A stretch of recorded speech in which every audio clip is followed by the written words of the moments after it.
Justice Sanjay Kishan और justice Bhushan Ramakrishna Gavai के bench ने एक ऐतिहासिक फैसला सुनाते हुए तकरीबन एक महीने पहले 18 अगस्त को भारतीय सरकार और इंडियन आर्म फोर्स को डायरेक्शन देते हुए कहा था कि हर साल हो रहे नेशनल डिफेंस एकेडमी यानी एनडीए के एग्ज़ाम में अब से लड़कियां भी बैठेंगी और लड़कियों को भी मौका दिया जाएगा। इसके बाद इंडियन आर्म फोर्स और इंडियन गवर्नमेंट के कई हाई लेवल मीटिंग के बाद ये बात मान लिया गया और सुप्रीम कोर्ट से अपील करते हुए भारतीय सरकार ने इस बार हो रहे एनडीए एग्जाम की प्रवेश परीक्षा में छूट की मांग करते हुए सोमवार को कहा कि महिलाएं अगले साल यानी 2022 की अप्रैल मई में होने वाली इंट्रेंस एग्जाम में बैठ सकती हैं और जनवरी 2023 में एकेडमी ज्वाइन कर सकती हैं। परंतु हम आपको बता दें कि सुप्रीम कोर्ट ने इंडियन गवर्नमेंट की मांग को खारिज करते हुए कहा कि लड़कियों के जज्बे और जुनून को हम अनदेखा नहीं कर सकते।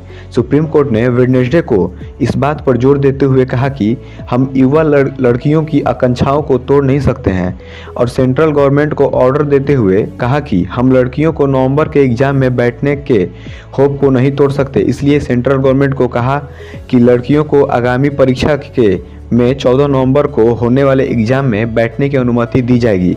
सुप्रीम कोर्ट ने आगे कहा कि हम एनडीए की एग्जाम को लड़के लड़कियों के लिए बांट नहीं सकते हैं और दोनों में से किसी एक के लिए रिजर्व भी नहीं कर सकते हैं।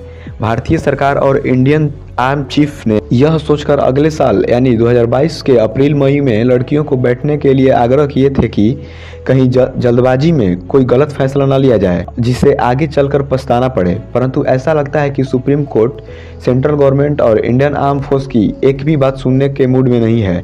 सेंट्रल गवर्नमेंट द्वारा दिए गए अगले साल के अप्रैल मई वाले प्रस्ताव को सुप्रीम कोर्ट ने ये कहकर खारिज कर दिया कि हम लड़कियों को एक साल बर्बाद नहीं करेंगे और अगर लड़कियां अगले साल यानी 2022 में अप्रैल मई में एग्जाम में बैठेंगी तो 2023 में एकेडमी में ज्वाइन करेंगी, जो लड़कियों के साथ विश्वास और आशा के साथ अन्याय होगा। सुप्रीम कोर्ट बेंच ने कहा कि इंडियन आर्म फोर्सेस ये समझ ले कि हमारे लिए ये स्वीकार करना मुश्किल है कि हम लड़कियों को एक साल का इंतजार करवाएंगे।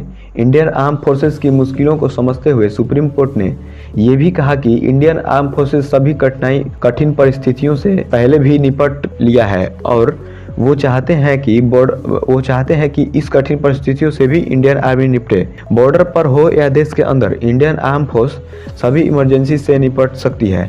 इंडियन आर्म फोर्स कहीं कठिन परिस्थितियों में रही है। यह फैसला बहुत आसान नहीं है, लेकिन यह उतना जटिल भी नहीं है जितना अनुमान लगाया जा रहा है। इंडियन आर्म फोर्सेस सभी प्रकार की आपात परिस्थितियों से निपटते हैं और ऐसी स्थिति को संभालने के लिए वे सबसे अच्छे लोग हैं। जो लड़कियों को अब परीक्षा देने के लिए तैयार हैं, उनको हम क्या जवाब देंगे? क्या हम ये कहेंगे कि आप अपनी किस्मत भविष्य में कभी आजमाइएगा? बेंच ने आगे कहा कि आपकी समस्याओं की हम सराहना करते हैं और हमें यकीन है कि आप लोग व्यवस्था करने में सक्षम हैं। इसलिए आप परीक्षा को आगे बढ़ाएं और देखें कि इस वर्ष कितनी महिलाएं बैठती हैं। खैर, आपको क्या लगता है सुप्रीम कोर्ट के इस फैसले को लेकर कितना अच्छा किया और कितना गलत? आप कमेंट बॉक्स में कमेंट करके जरूर बताएं।